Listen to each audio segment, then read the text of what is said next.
Welcome, everyone, to the second panel for Something Wicked Film Festival.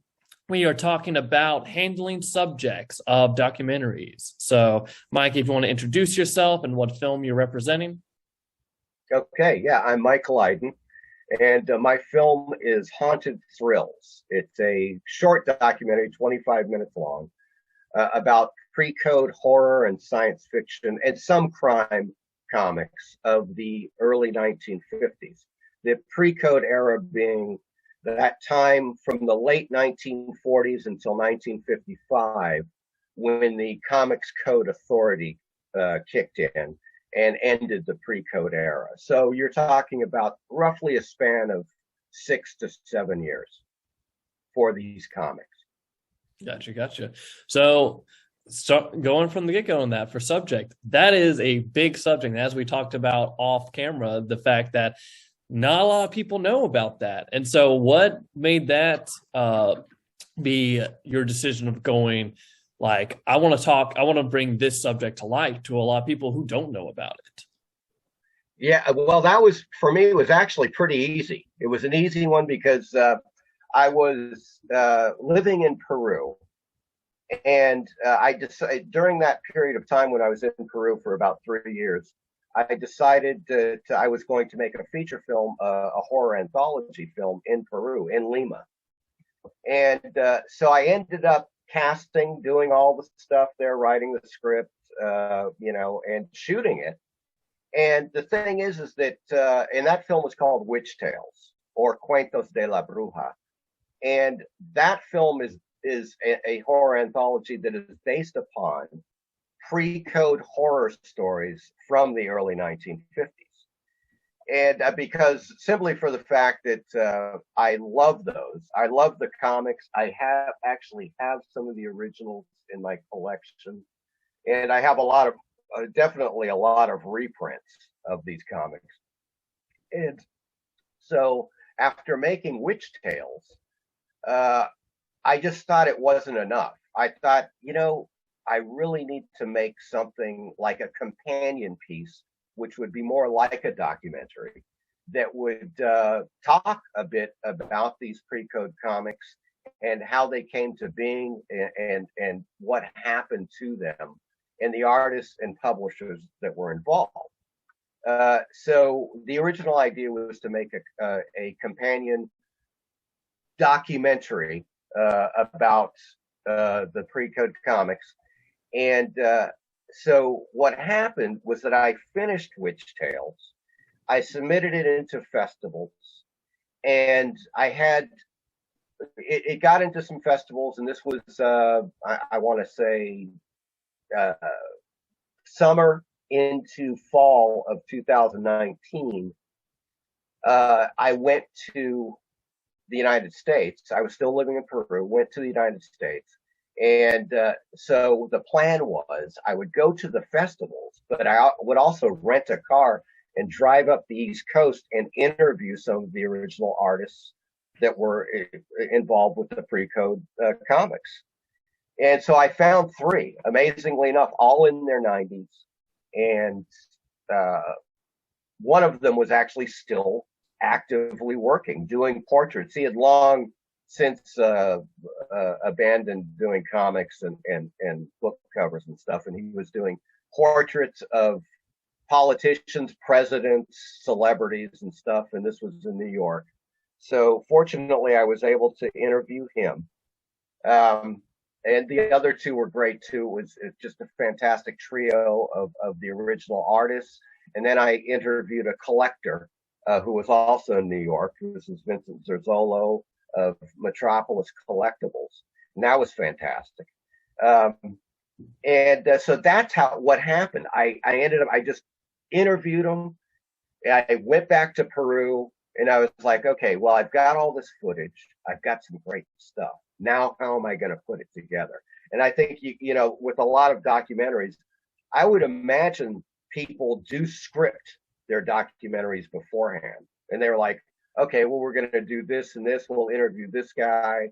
Well, we'll do this section about this.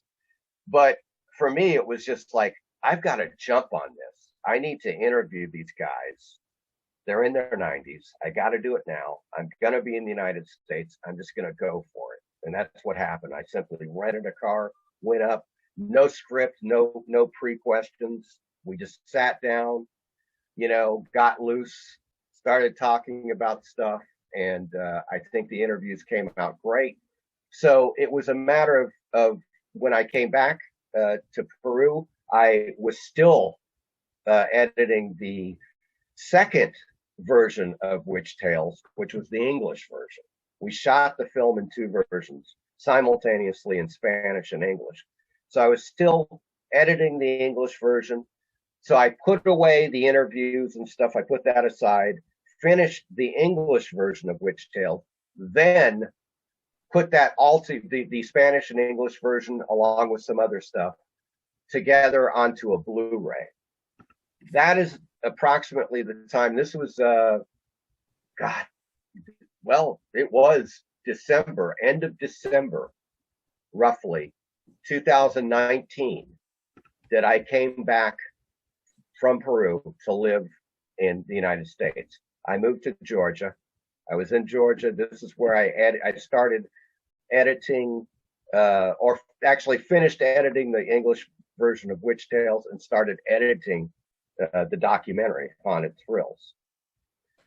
But there was no way I was going to finish the documentary in time to release the film Witch Tales at the time that I wanted to, which was April, May of 2020. Now, all of this is going on, and keep in mind, it was just one of those freakish things that I decided to move back here in order to sell the films.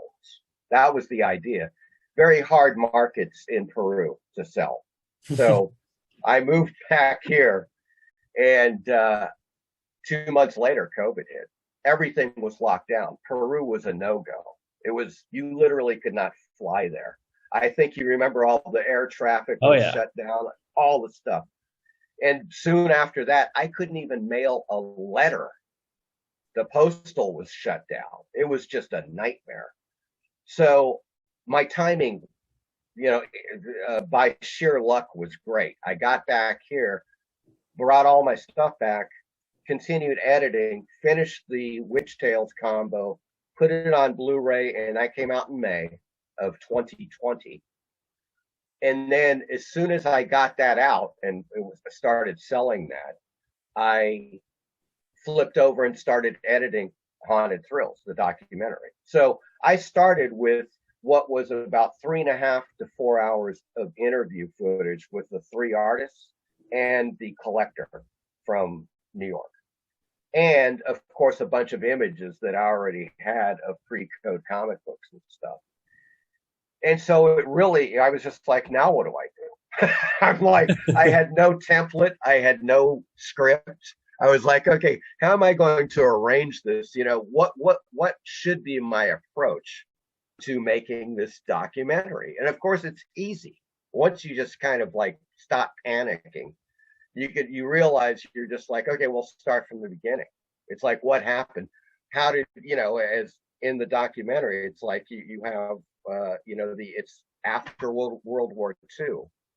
The superhero comic phase from that period died off, and people started getting into Westerns, crime, romance, horror, and science fiction comics. It just happened. This was the late 40s, going into the early 50s. And these were without code. So basically, a lot of the publishers were just like, hey, do whatever you want as long as it sells.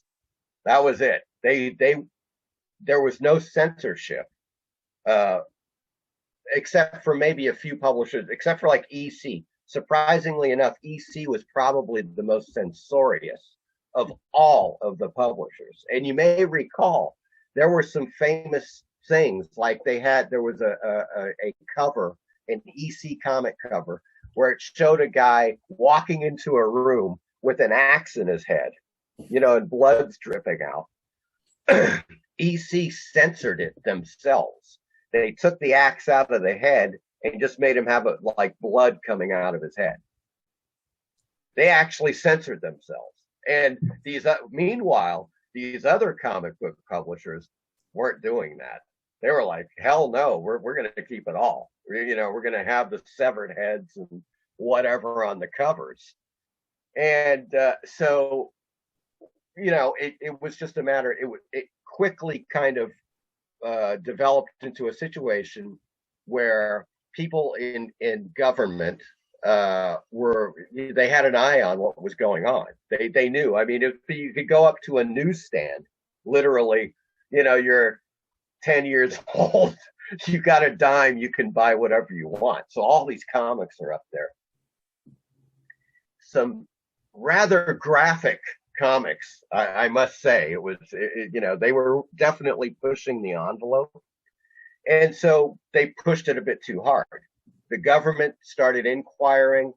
People started getting outraged. There were definitely, those all of those things that came to pass where, millions of those comics were burned in protests. They burned just massive piles of them. And the government held their hearings, and basically what came out of everything, all of the protests and government hearings and controversy, was that the Comics Code Authority was established in 1955. And that just totally, suddenly, in one day, ended all of that. And the comics just became incredibly boring. I mean, it was just amazing. They couldn't do anything. They literally could not mention words on covers. You couldn't have Satan being, somebody couldn't, if there was a comic book cover and it was like, I think that Satan has something to do with this, they would not allow it. They took the absolute overreactionary response, where it was like, now you can't do anything. There can be nothing, So subsequently, the comic books just became very boring, and it took them about 10 years to figure out how to get around it. And the way that they got around it, and this is how Mad Magazine and Warren Publishing and Erie Publishing came into being in the mid 60s. Erie Publishing, what they did is they took the original pre-code comic book stories. They would have artists redo them. Then they would put them into a magazine size format, just like a normal, whatever, like Time magazine size, which had nothing to do with the Comics Code Authority, because it was no longer a comic book. It was a magazine. That's how they started doing that, like Creepy Magazine, Eerie Magazine, all that stuff from Warren Publishing. It was all like beyond the code because it was considered a magazine. So it took them about 10 years to figure it out, but once they did, that was the end. It just didn't matter. People started doing, like you may recall, like Heavy Metal Magazine was that was a big illustrated magazine that ran for like 20 years or so. And they just published whatever. It was like heavy metal for adults only or whatever, So they had nudity, they had like ultra graphic violence and stuff, but they could do it because it was in magazine format, So there was a period of time where artists, and unfortunately, it was a sad fact where when the pre-code, when the Comics Code Authority kicked in, a lot of the artists that were working for publishers they lost their jobs, and they never found work again because it was already a tightening. You could imagine, let's say you had 5,000 artists that were working, in the pre-code era. Well, suddenly considering that, geez, I don't know, 80% of all the comics that were coming out were probably subject to that pre-code, time. So when the Comics Code hit, they were gone. You suddenly had thousands of artists that had no work. Nobody was hiring them.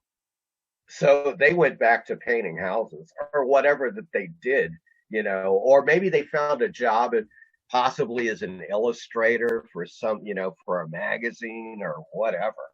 But a lot of them just simply lost their jobs. People committed suicide. It was, and I mentioned this, there were a couple of cases, tragic cases, of some great artists that after the Comics Code Authority kicked in, they killed themselves. It was just one of those things. I couldn't imagine being an artist and having to go through that, where suddenly they just say, no, you just can't do that anymore. You're over. You're done. You either draw, like Scooby Doo or type stuff, right? Or nothing. And that was it. So a lot of these people just got shafted. Publishers, all the incredible amount of publishers just closed shop. So you were left with those people like EC Comics, which almost immediately got into Mad Magazine. That was their, the big thing. And that Mad Magazine went on for decades. So in that sense, Bill Gaines, who was the, editor in chief there, EC, just, he made the right move immediately. He got into the magazines, Mad Magazine, and they were able to do all of their stuff. As a matter of fact, there's an artist, Basil Wolverton, who is in the Haunted Thrills documentary. I mentioned him as one of the artists. And he did some fantastic pre-code stuff. I've got some images in there. That guy was just great.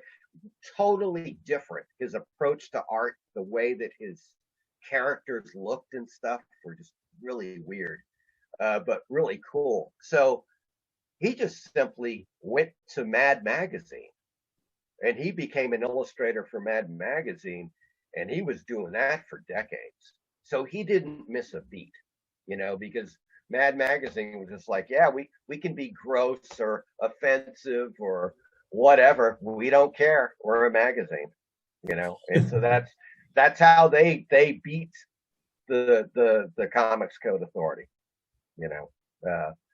So what was the original question? I know we went off on a massive tangent. Sorry about that. Oh, no. I mean, you basically answered it. So actually going more into that. So like you talked about, like, this is an old subject, and you've mentioned before about having some of the comics yourself, but some of the companies, like you said, are down now. But how was that, like, legally you finding these images, or you taking pictures? And was there anyone that kind of like you had to be like, hey, just so you know, I know this is like a super, super old subject, but I'm covering this. Like, was that anything you had to deal with? Any red tape? Legalities? Not really. Well, okay. One of the things about the pre-code era is that I would say that 95% of all that stuff, all those comic books, are public domain. Mm-hmm. Simply because of the fact that most of those publishers just went out of business. They're gone. They are gone from the world. There are no, there's no estates. There's nothing. So they're all of those stories.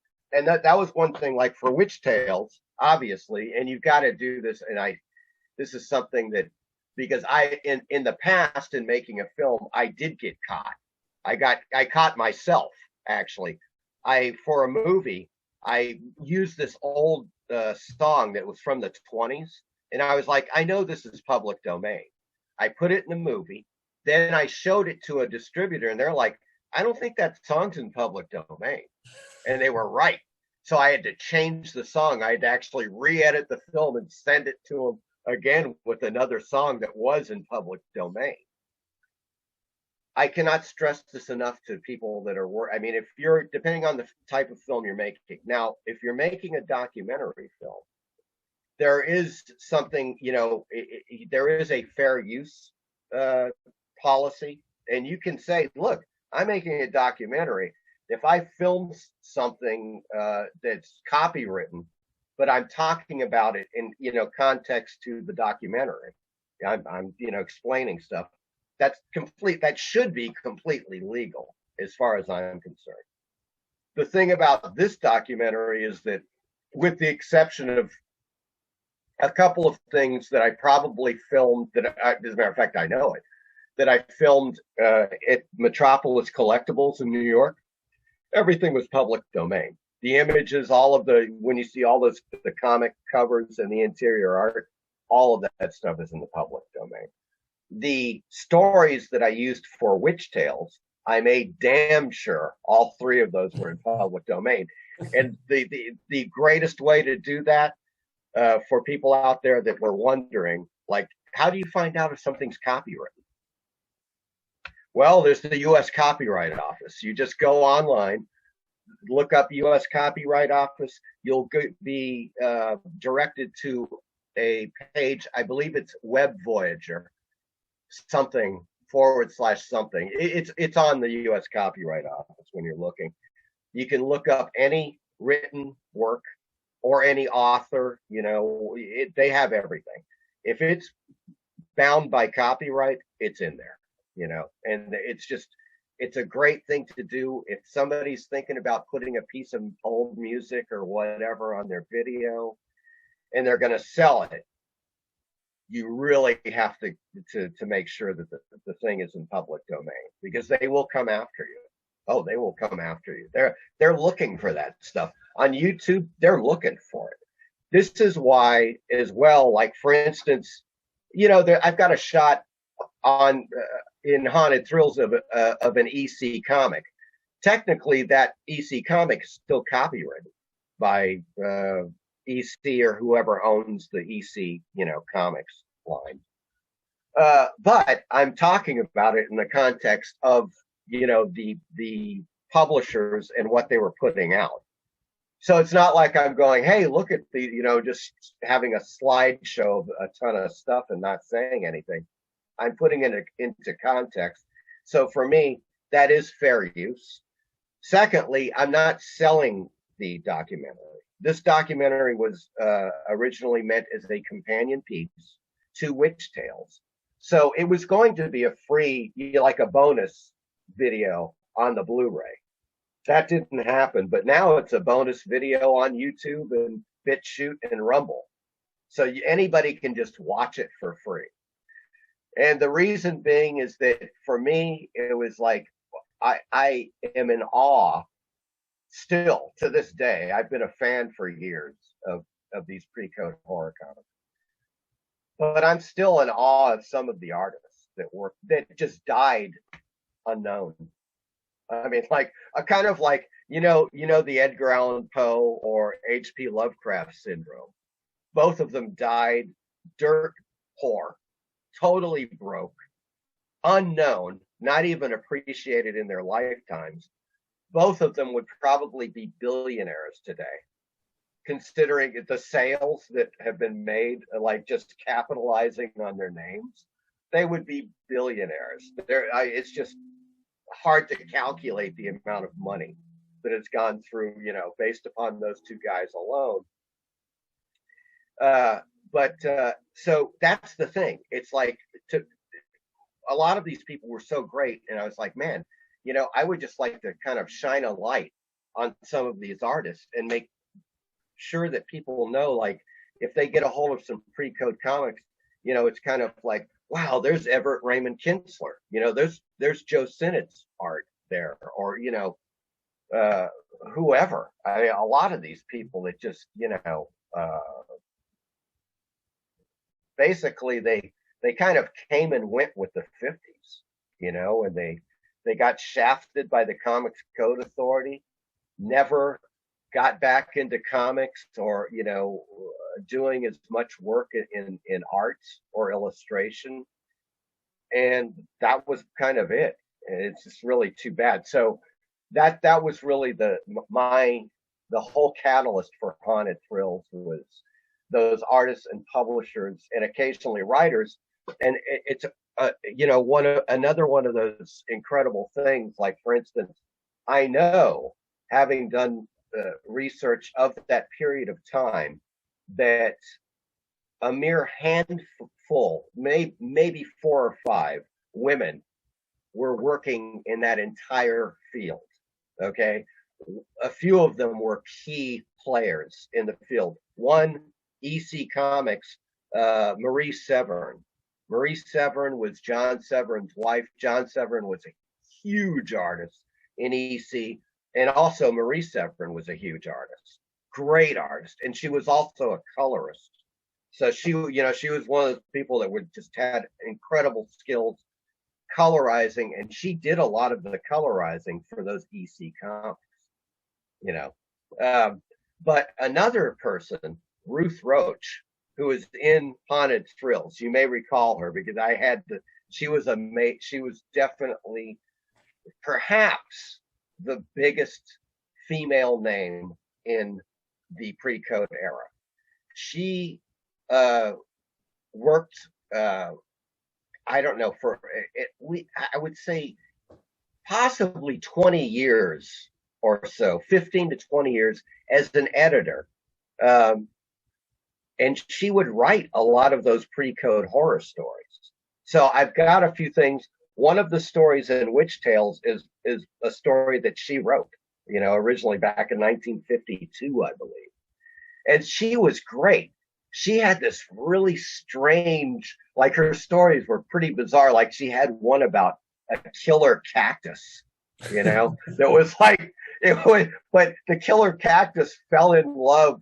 Like it was a married couple. They were living at this house in the desert, and the cactus fell in love with the woman and ended up killing the guy. And then like at the end, the cactus like gets the woman and squeezes her, and of course kills her with all the spines of the cactus. And that's how it ends. It's just one of those weird things. That's like that kind of thing where you're just like, okay, that's totally ridiculous. And there were plenty of those stories, like just over the top kind of, whatever. I mean, comic book horror stories, for the lack of a better phrase. But some of these people were just immensely talented. They just had a lot going on. She definitely was doing a lot of stuff. I mean, her whole thing was working for Jerry Iger. Jerry Iger was a giant in the comics biz. He was around since the late 30s doing comic books. And so Iger's shop was this unique kind of factory of comic book artists where you would have people that would specialize being, let's say, pencilers. Some people would be inkers. Some would be colorists.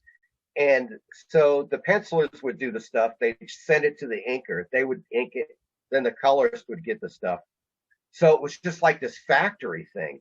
And those people were putting out at the height of the Iger shop thing, somewhere around 100 different issues a month.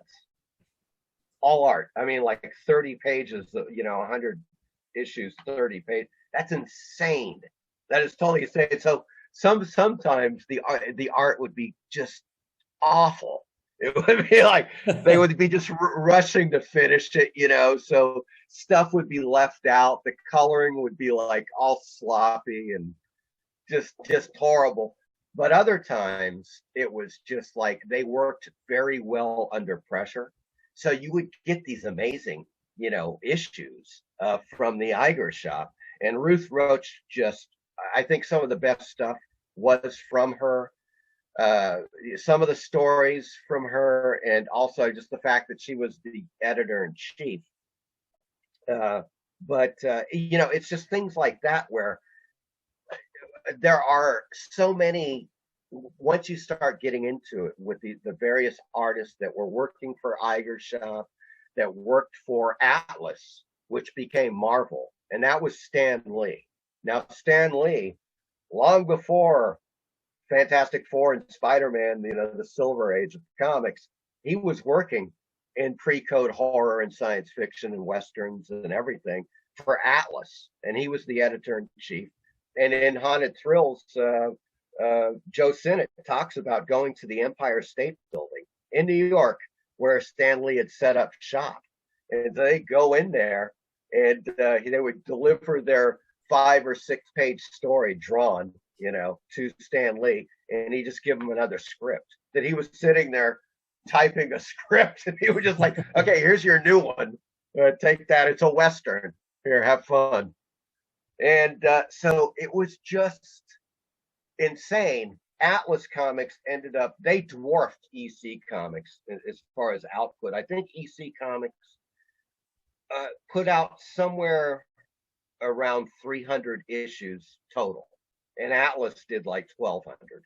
So in that pre-code era, So you just had all these stories, and then that was one thing too that was really interesting with the interviews with some of the artists. Is they knew some of the other artists that died, during that period, that either killed themselves, they had accidents, or various other ways where they just died young, during that 50s period. And I just, listening to these stories, I was like, man, it would be a great movie. A great movie would be, I mean, I think it would sell. This would be a great, because if it's centered around Stan Lee, yeah, a young Stan Lee, before there was Marvel, there was Stan Lee doing pre-code horror and science fiction comic books, because he would get, just like EC Comics, they had their stable of artists, and other writers as well. So there were just people going into into Atlas all the time. You had like Joe Sinnott, Victor Carabata, Gene Colan, another famous artist at the time, Jack Kirby going in there, all before Marvel Comics was even realized. And they were doing all these pre-code horror comics and science fiction comics. And so during this time, a lot of things were going on. Not only, were there the events that led up to the Comics Code Authority, there was the Red Scare. There was the McCarthyism period, where the writers in Hollywood, of course, were being accused of hanging out with communists and being communists or whatever. So they were blacklisted. This was all happening simultaneously. It must have been just like an insane period of time for artists and writers, and probably filmmakers. So it would make for a fantastic film. Like getting into that, the core of like what was going on, the lives of some of these guys, and who were just fantastic artists. And for one reason or another, in some strange stories of just like bizarre accidents. Like there was this one story about this guy, one of the artists working for Atlas. He caught a train to go back home. This was in New York. Catch the train. He thought he'd be funny, and he was like the train was kind of slowing down. There was another train, and he was going to jump into an open car, and he missed, slammed his head into the train track, the metal rail, and died. Oh my God. It just happened.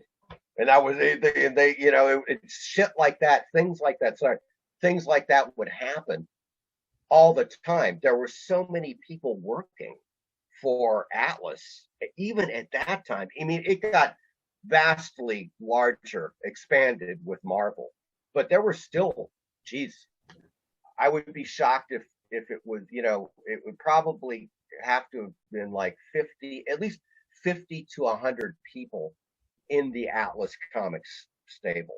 So that's a lot of people, a lot of artists and writers and editors and so forth for the early 50s. And you would have to make this period film. I mean, it would be a period piece. So you could imagine all of the stuff that would go with that, right? You would immediately be looking at like a $50 million film just to pull it off. But it would be an amazing documentary of the period of time where the United States was operating I mean, you could look to the 20s. I mean, there is pre-code film, right? And the pre-code film era was up until sometime in the 1930s, right? That was like 35, 36 or whatever when those codes were kicked in. But for comic books, certainly up until 1955, it was the lack of censorship was huge. And what happened basically was that the Comic Code Authority ended up being, in my opinion, the largest industrial censorship case in the history of the United States up until that point. There was nothing before that even came close because it literally wrecked that industry for a while. It put probably, untold hundreds or thousands of artists out of work. Publishers just folded up. It was kind of like this mini Armageddon for comic book artists, and so it would make for an incredible film. If somebody's got 50 million to loan me, I'll jump right on it. I would love to do that. But yeah, so that's it's just to me it is I don't know how to say it. It's an astounding period of time. I've always been like, I do art, I do illustrations, and when I was growing up, I did some comic books, just like local stuff, regional, whatever. And so I've always loved it. It's just for years and years, I never knew that so many pre-code comic books existed. It was always EC Comics. It was always Tales from the Crypt. Everybody knows that because, of course, it was a series. Yeah. And a lot of those from the series were taken from the original comic book, So that's what everybody knew, and that's what I knew until I just finally discovered back in probably, I don't know, in the late 90s or so, I was like, hey, wait a second. All these other people did these, different comics too, not just EC, and then I just slowly got into it and started researching it. And it just became like, I was obsessed. I was definitely obsessed because I realized how much I had been missing. Like, as being a kind of a comic book lover, I don't know, horror films, horror comic books, horror novels, science fiction novels. I'm kind of totally into that thing. Weird Tales. I don't know if you've ever heard of Weird Tales. That was like the original pulp magazine of the 20s, 30s, and 40s, where Lovecraft was published and all these other writers. I was heavily into that. I just wasn't aware that the universe of pre-code horror comics was as big as it indeed was, and I think a lot of that has to do with the fact that EC Comics kind of just it was the mainstream force, right? I mean, it was just everywhere. So people just assume, yeah, that was your 1950s comics right there, EC.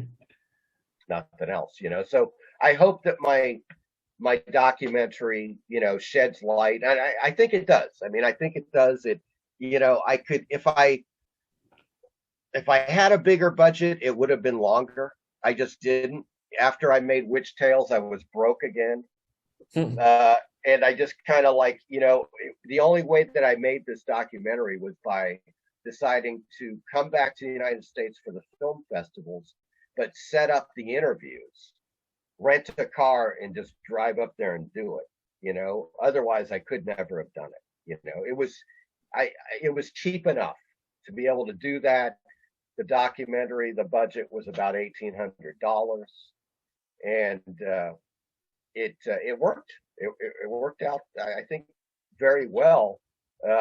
If I had a larger budget, yeah, I probably would have ended up making a feature.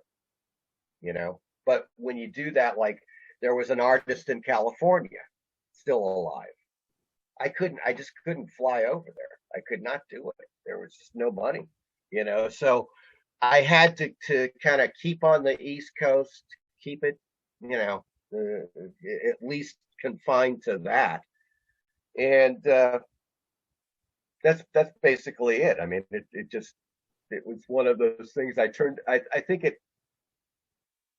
in the end, it turned out to be a very good documentary, as far as being a companion to Witch Tales, to show people like a bit of the history, of that era.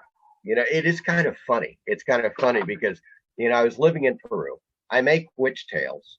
Witch Tales is about 1950s horror comic books from the United States, shot in Lima, Peru, using a bilingual cast. Then I had to go back to the United States to interview the artists. And so, in essence, it was kind of like, for some reason, I'm not quite sure what it was, but my inspiration to do it was when I was living in Peru. I mean, it was just one of those things. I was like, hey, I love those 1950s comics. I think I'll do a movie based upon those.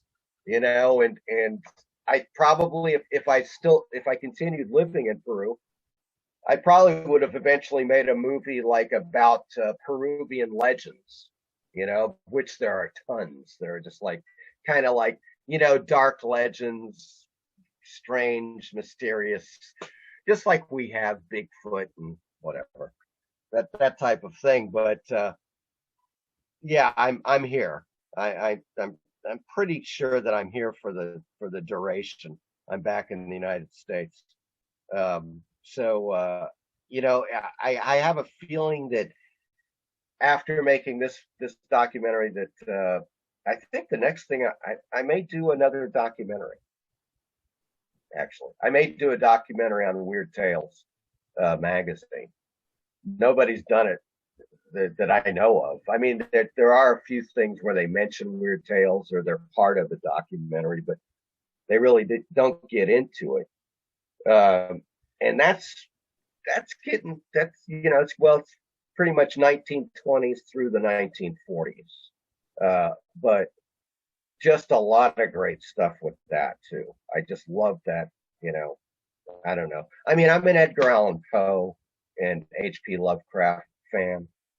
They're both like of the old world, so to speak, where it's just another time, another world, another dimension, and I just find it really interesting. It's something that definitely Weird Tales deserves its own, at least one full-length documentary. So that may be where I'm headed to next. We'll see. In the very least, I will make another short documentary, like a 25-minute, 30-minute film about Weird Tales. But hopefully, if I can get the budget together, make it a longer one. So when you were approaching your interviewees about the fact that you wanted to do this subject, how was that their reaction on that of you wanting to bring the story to life? In some instances, skepticism.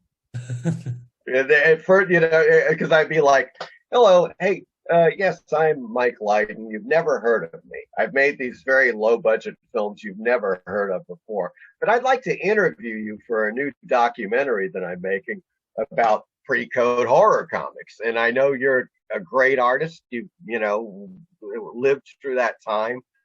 And they'd be like, really? You want to do that? No, I guess I'm all right. That would be kind of like the thing. They don't get, people don't, like, for instance, with Everett Raymond Kinsler, there is a book on him about his entire life, right? And it gets into the comics, the portraits, all of the book covers he did and stuff like that. So it encompasses everything. But they don't get many people like calling them saying, hey, wow, your comic book art in the pre-code era was so great. I would love to interview you about that. And they're like, God, that was 70 years ago. What are you talking about, man? You know, that was a long time ago. So I would, explain it. And after speaking to them, they would realize that the subject matter was something near and dear to my heart, right? They would be like, oh, okay, this guy knows what he's talking about. He knows it's not just some dude that like, oh, I'll think I'll make a documentary. No, this is something I had to do. And so they, at first, as I said, a few of them were skeptical. Uh, but when it came down to it for the interviews, all of them turned out really great. I was, of course, it was just me. I had my camera, I have my lighting gear, I have my microphones. I would usually use a lavalier mic, simple setup. And it, I think it worked very well. Sometimes there were kind of some technical issues, like, for instance, of course, when you interview somebody, it's better, how should I say this? Maximize the environment that you're interviewing them in. And with Joe Sinnott, well, I had to go up to Albany. There was a Comic Con happening in Albany, and he was one of the guests of honor. And at that point, I believe he was 94, and he's still there signing stuff for people. Long lines waiting for Joe Sinnott to sign, of course, mostly related to his Marvel comic stuff like the Fantastic Four and everything, the later stuff. But in any case, so I went there, and it was like this. We went into a meeting room with his son, and I and Joe went into a meeting room. We sat at a table. He was on the other side of the table. I set up the lights and stuff, but it was in kind of a large meeting room, very bland. Like, just, I had nothing to say. So there's this white wall behind him, and I was like, hey, I'm doing it. This is it. This is all I can do. And but fortunately, like, for instance, with Kinsler, it was in his studio. So he had all the art and everything around. The studio is fantastic, and I was like, oh, this is great. The difference is night and day. So that was kind of it with the people that I interviewed, is that first you kind of, for me, obviously, you're going in and you're like, hey, look, I'm a big fan. I love the horror comics. I love the art that you did in this issue or whatever. And of course, I think everybody especially nowadays, has got to be skeptical. I mean, of anything that anybody says, I swear. Like, you have to reassure or convince people that you're the real deal, that you're there not to rob them, but you're actually there to interview them, because you're sitting in a room with perhaps millions of dollars worth of stuff. I have no doubt in my mind. I mean, you're being invited up to, like Kinsler's artist studio, my God, or the Metropolis Collectibles. I couldn't even imagine the amount, insuring that place. I just have no idea. It's just insane. It's totally insane. So, indeed, there is a certain thing where, from the get-go, you have to say, look, man, I love this stuff. I'm a little bit of a collector, but more so, I just love the art. I love the history of it, finding out who did what and how things were working with the pre-code publishers back in the day. And that's how I would set up the interviews. First, we just talk. I'd be like, look, this is what I do. And we'd start talking about their own particular stuff as well. I would say, like, Joe Sinnott, the Atlas, with astonishing, that those issues were fantastic. So, in 20 to 30 minutes, they know you know what you're talking about. You go in there, you're going to interview them. It's serious. You want to do something, and then they just let it go. You start from point A, and they're like, "Yeah, well, let me tell you about Stanley." And it just it's fantastic. And I gotta tell you, I couldn't imagine living until being alive when I'm 90. I could not. It would be like a total miracle. I would be amazed if I lived until I was 70. I mean, these guys are like in their 90s. One of the guys is still working. I'm like, geez, man, that is just incredible. That just does not happen uh, often. It really doesn't. I mean, I was astounded. I was really astounded. So that is something, and the fact that they were, I gotta say, man, they were lucid enough that we had a great conversation. As I said, and everybody does it. I trail off. Everybody goes off on tangents, right? You expect that when you're in your 90s. For me, I expect people just not to even know uh, their names. I swear. I mean, I would think that like Alzheimer's or just old age gets to you, and your memory is gone. All of these guys they recalled everything. They were just like, and occasionally what a person would say like, "Oh yeah, I remember that for Astonishing Tales," and I would be like, "No, that was the other issue. That was the other public or whatever." And that was about it. Very minor mistakes, but they knew from 70 years ago stuff they were doing. And that is to me is totally impressive. I was in awe of that because I did not know what to expect. Other than the fact that three of the artists agreed to interviews, and so I figured that, well, at least they're into it, and they are up for doing an interview for an hour or two. But yeah, that was pretty much it. I mean, they didn't know me. I'd never done a real documentary film like this before, so I had nothing as a track record other than my feature films. And that was pretty much it. It it was it's just I think it's one of those things where it was I had the opportunity to interview them.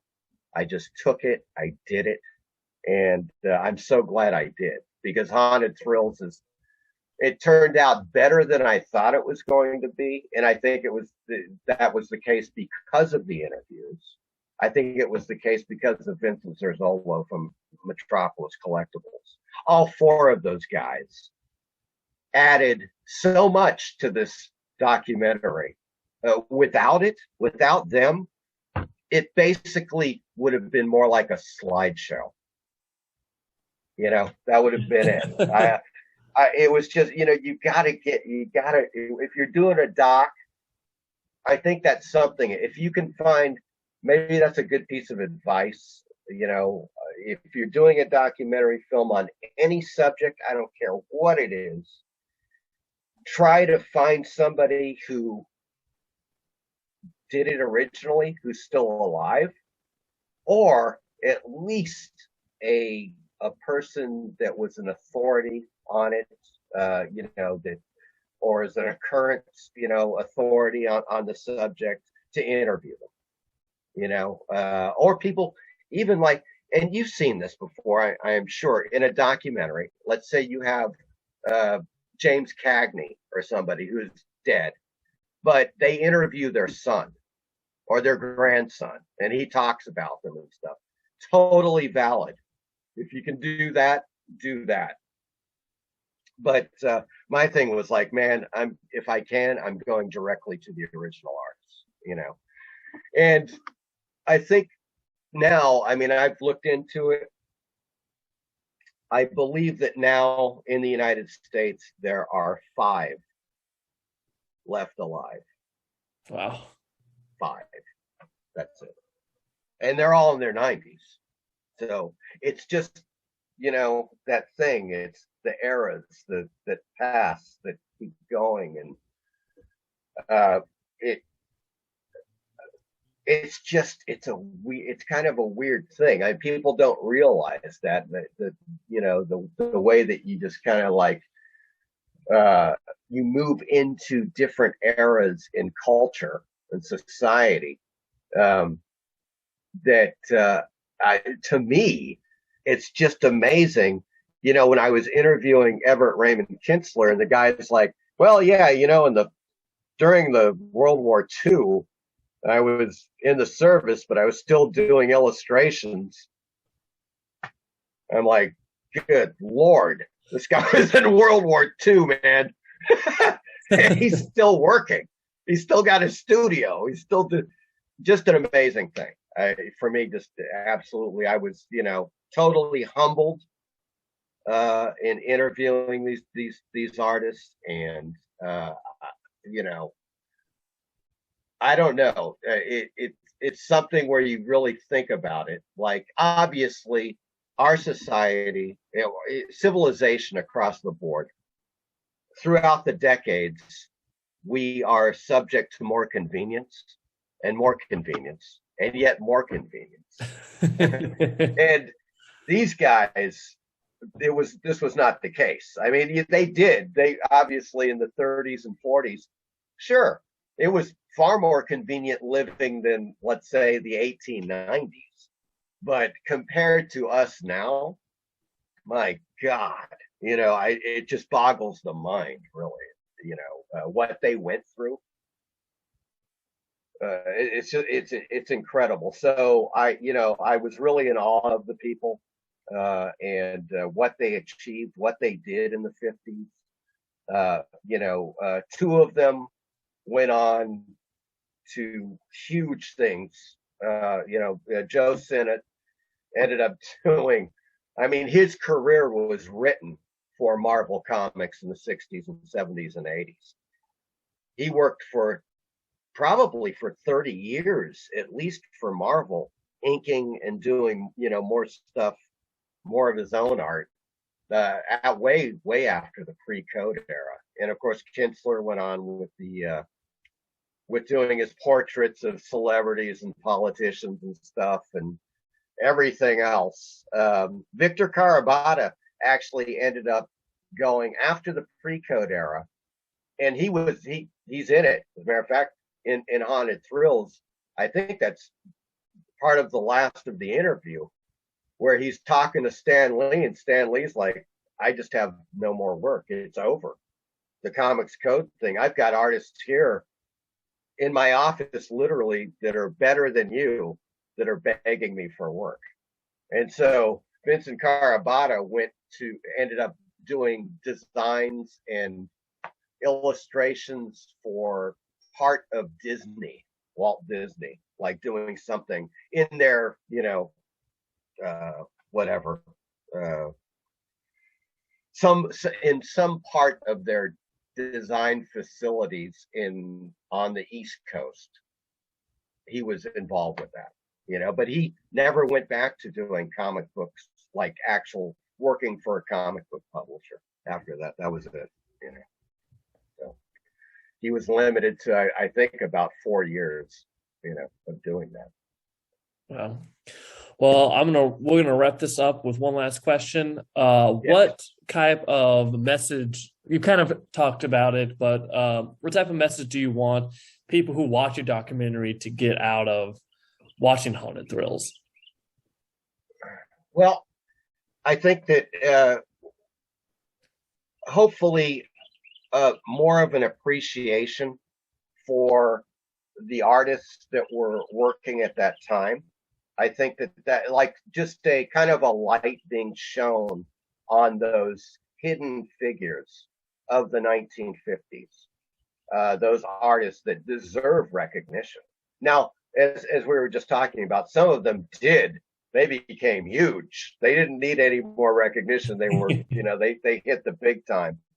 Some of them didn't, and I think they deserved a lot more than what. I mean, it's the same old thing. And we can go back to Edgar Allan Poe and H.P. Lovecraft. They were geniuses, still considered to be two of the best horror writers that ever lived. Both died broke and unknown. So these things happen in art, especially. I think writers, artists, it can still happen. I would imagine. So I think that's one of the big things is like, look, to say these artists lived, they did great work. There were some amazing people in that period of time, and they deserve some credit, because as far as I'm concerned, and I'm not taking away anything from EC or William Gaines, EC Comics, but they just got too much credit.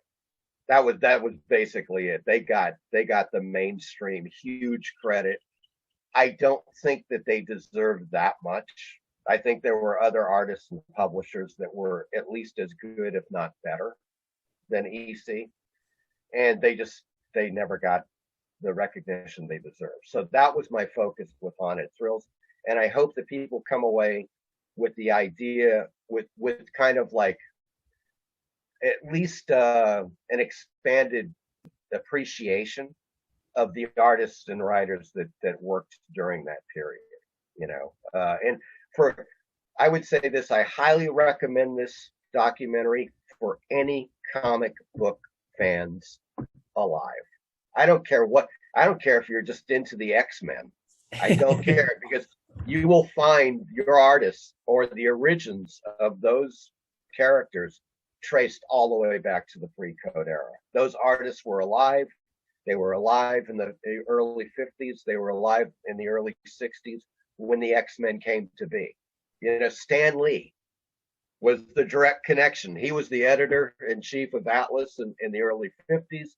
He was the editor-in-chief of Marvel in the early 60s when the X-Men and Fantastic Four and Spider-Man, all that stuff happened.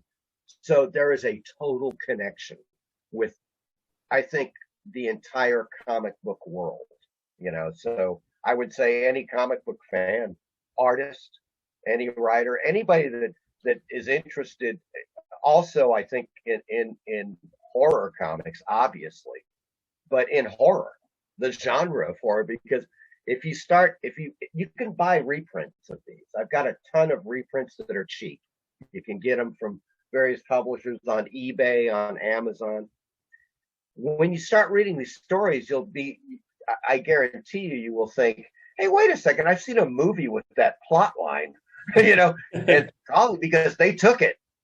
They took the plot. So there's a lot that is to be appreciated from the era. And I think that horror enthusiasts and comic book enthusiasts will really get something extra out of Haunted Thrills. Awesome. Well, on that note, we'll go ahead and end this panel discussion. Thank you, Mike, for joining us. And for people watching, see his documentary, Haunted Thrills, on the Something Wicked Film Festival website. And thank you again. Yes, and you can also catch my website, horroranthologymovies.com. Awesome. Has all my stuff. Cool. All right. Thank you for joining us today. All right. Thanks, man. Have a good one. You too.